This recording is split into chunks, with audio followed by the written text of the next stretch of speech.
What's up, guys, and welcome to the Haunted Radio Show, the only YouTube channel guaranteed to promote paranormal activity wherever you might be, and you can't prove me wrong.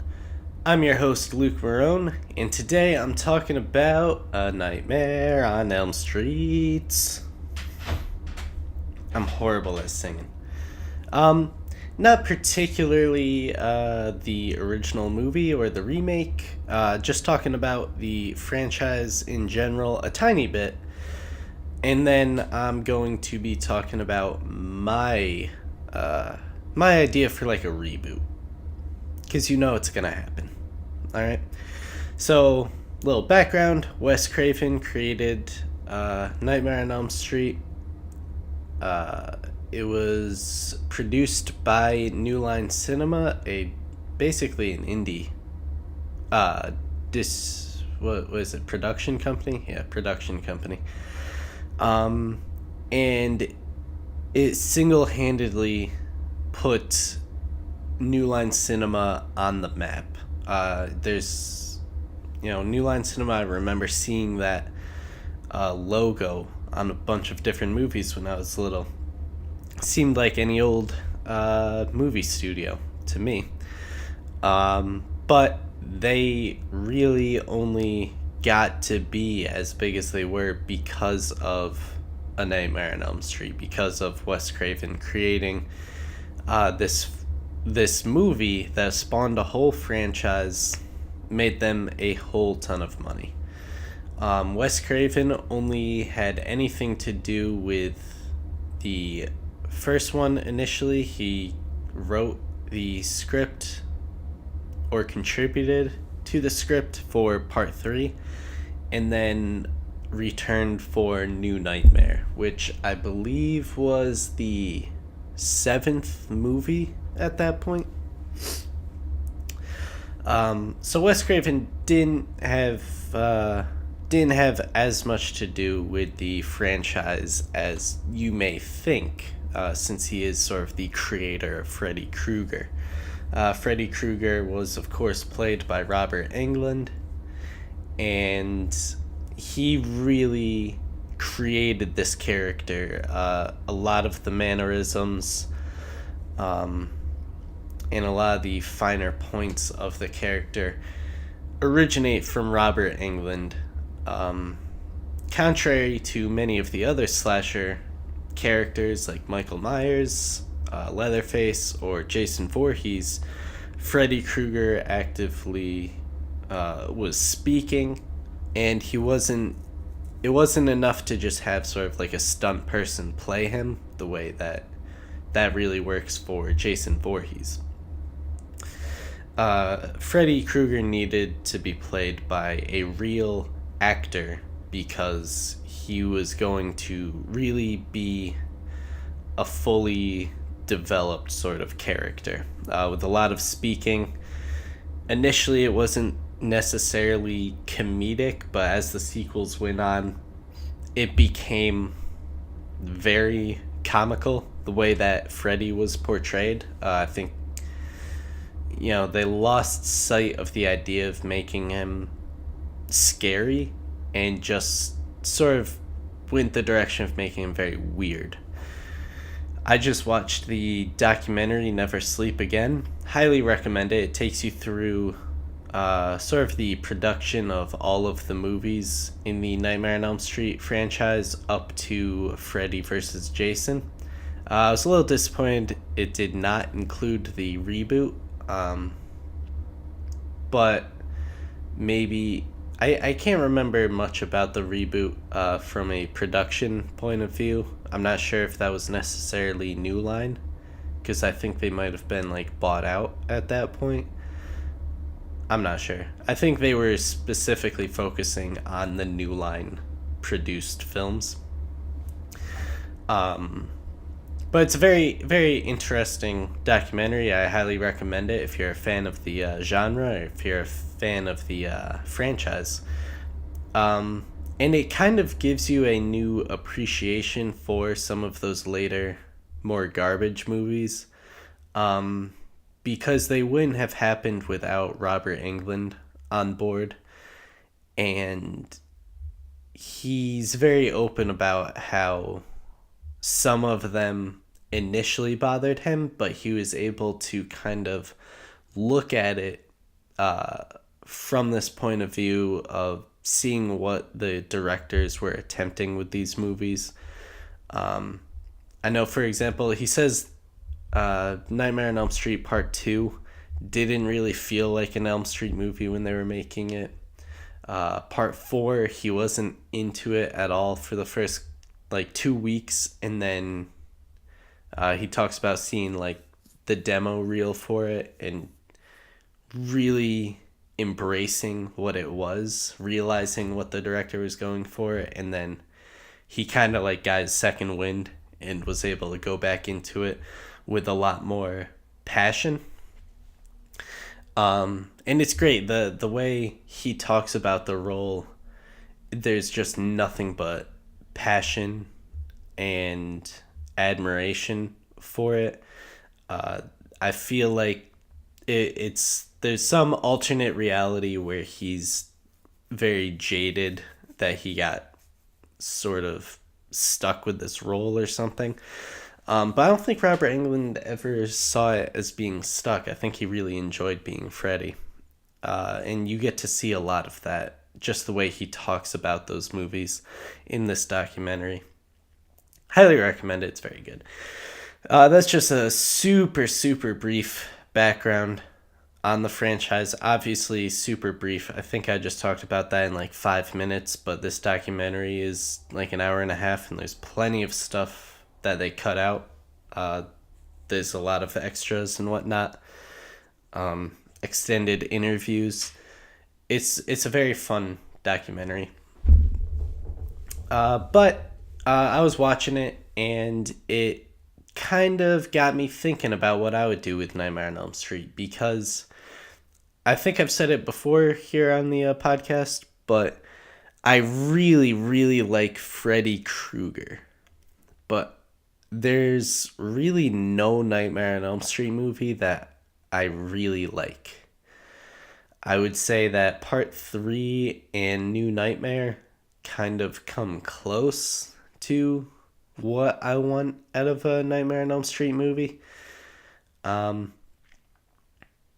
ultimately, I've never really been satisfied with one. So I think, even though I think the character is really cool and creepy and compelling, that series has never stood with like Friday the 13th for me, just because I don't think it's ever been done quite right. And yeah, that's an opinion I'm sure many people are going to disagree with me on. That's like because Wes Craven kind of got his shot twice to really make it his own. And if he's the guy who created Freddy, then you would think these are as close to what it should be as possible. But still, it never quite grabbed me. It really just gave me ideas for what I would do. And so that's what I'm going to spend the bulk of this podcast talking about. I say the bulk, but I don't know. I could just spout out my ideas in like 30 seconds and just kind of be done, but we'll see. All right, so talking about Freddy Krueger, there's so much that they've done right with that character in terms of casting and the look. I would say the one thing that the remake, I think it was released in 2010, I think the one thing that movie had going for it was how great Freddy himself was. He was played by Jackie Earle Haley at that point. The only time he was played by him, he was supposed to be in, I think he signed the contract for like 3 or 5 movies, but they just never happened. His makeup looked real good, his glove looked real good, and they didn't have him transforming into monsters or like playing other people. I think they did a really good job with Freddy in that movie, it was just not. The rest of it really sucked. It was really boring and uninspired, and they really didn't add much new to the character. People talk about how that was the only movie to sort of confirm that he was a child molester. And it's weird when people are like, oh, it makes him too villainous. And it's like, well, are you just like forgetting that he was still a child murderer in the old movies? Like, you just really see him kill teenagers as Freddy Krueger, but he killed kids. Like, that's why he got burned alive. People are sometimes weird about shit like that. Like, they were like, oh, it's taking it too far to make him a child molester. Okay, he still killed kids. I don't know why that's like such a lesser crime for people, but whatever. So the remake was the first movie to confirm that he was a child molester. I don't think there might have been like hints of it in the older movies, but they only had him being a child killer officially. But watching that documentary again, Robert Englund was always talking about him like he was a child molester. I think the crew and the creative forces behind these movies knew that he was a child molester. They were just only allowing themselves to officially say he was a child killer. Which then becomes, it's kind of funny how that's who the character is, but he became so insanely popular that like kids were dressing up as him, and like little kids were such a fan of these franchises or these movies, and especially with Freddy Krueger, it's weird. But I mean, the character's super popular. He's a really cool character, so I can see why they probably had no idea, So the remake made the sort of cool on paper, bad idea in execution idea to have this subplot where maybe he wasn't a child molester. You know what? I'm thinking about this. I might talk myself into this idea, but I wouldn't use it in my movie. Where, Nancy confronts her mom, finds out that Freddy Krueger was this, he was like the gardener at their preschool or whatever, and they were talking about how they kind of picked up on this idea that he was molesting the kids. So the parents all murdered him. But there was never any sort of evidence found or anything. So the idea kind of crops up, like, was Freddy innocent? And that's why he's coming back with a vengeance? Was he really innocent and he was murdered for no good reason? Possibly to cover up the abuse that these children were suffering at the hands of their own parents, which is a really dark, really twisted idea that I kind of like, but I do at the same time feel it sort of feels like a weird trick, because you're watching it and you kind of start to have this sympathy for Freddy Krueger, and then it becomes clear that the parents, they weren't wrong. He did molest these kids. They confirm him as the child molester, and then it's kind of like, I was kind of rooting for this guy for like 10 minutes there. I was kind of like, I empathized with him, and I got that this was kind of revenge, and then you just feel kind of dirty because you were kind of rooting for a child molester. Once again, that's actually, I kind of talked myself into it just now. That is kind of a neat idea, but like I said, it kind of robs him a little bit of that just creep factor. So if I'm rebooting this, because it's got to happen eventually, this character is way too popular and makes way too much money for any studio to just leave him alone. I think I would just make it as different as possible from the original series. And so here's my pitch for it. So it's a remake. It's a reboot.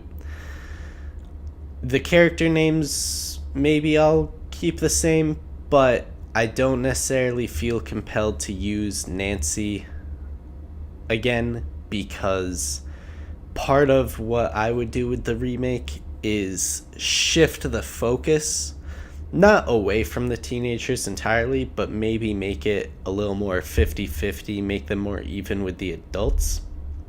Because I think the adults have always... part of the classic Nightmare on Elm Street lore, I guess, is that the adults always kind of dismiss the kids having nightmares, and then the kids end up dying. And even then, like, the adults don't want to admit that it's Freddy Krueger doing the kills. That's all fine and dandy, but I think it's just kind of played out. At a certain point, you have to accept that the audience is on the kids' side. Like, we know it's not a dream, so it's not just a dream. So it's frustrating to see characters who can't accept that this might be real, and just see them go at that movie after movie after movie. At a certain point, you just want to see something new. So, as I'm talking about remaking something old, whatever, it's my podcast, I can talk about whatever I want. So we shift the focus a little bit. So we've got Freddy Krueger. He was a child molester. The parents found out, they killed him. Vigilante justice. And that's that. We flash forward like 10 years or whatever. So now we've got these kids that he molested are teenagers. And the parents are still like in their lives, and it's 10 years later. It doesn't sit right with them what they did, but they're also not really losing any sleep over it. Because there's no question about whether this was justified or not. It's just they did what they had to do. It's kind of the town's like dirty secret. Now Freddy's coming back and he's terrorizing these kids in their dreams. But it's also sort of maliciously aimed at the parents, sort of what he's doing. Because he's a child molester. He's not going after, like, teenagers necessarily. No. I mean, that always just weirded me out. If he is a child killer, why is he suddenly going after people in high school? Like, to me, that seems like it's a whole different, like, league. But maybe. So he's going after these same kids, and it's sort of, he's going after the parents as he's doing it. Kind of like a you did this to me, so you get to just watch as I do this to them kind of thing, which I think is super fucked up and makes it really creepy. Even creepier what he's doing. So that's kind of my basic idea for the plot. I'm gonna keep working on that, but we'll see. I might write up sort of like a treatment and put it on my Patreon.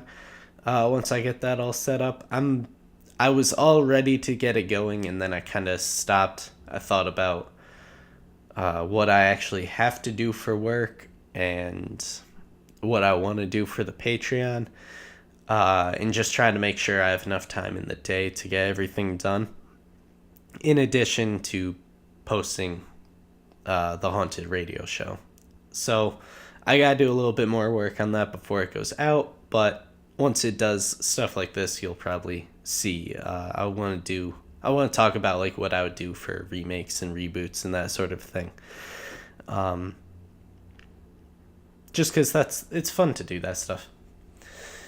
So the last part I want to talk about for my Nightmare on Elm Street reboot would be Freddy Krueger himself. I think, like, I love what Jackie Earle Haley did, but Robert Englund is so iconic in that role that I think if you're going to have somebody else doing it, which you gotta at some point, if you're gonna be having somebody else doing it, it's gonna be a new take on the character.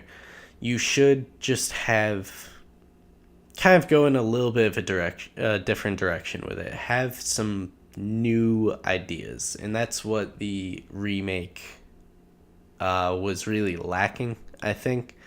It didn't set itself apart enough, and that's why. If you don't set yourself apart, you immediately just invite comparisons to the original, and nobody's gonna really say they like it better than the original. So you gotta make it different enough that you don't invite as many comparisons. So with Freddy, I was thinking about the makeup being totally different.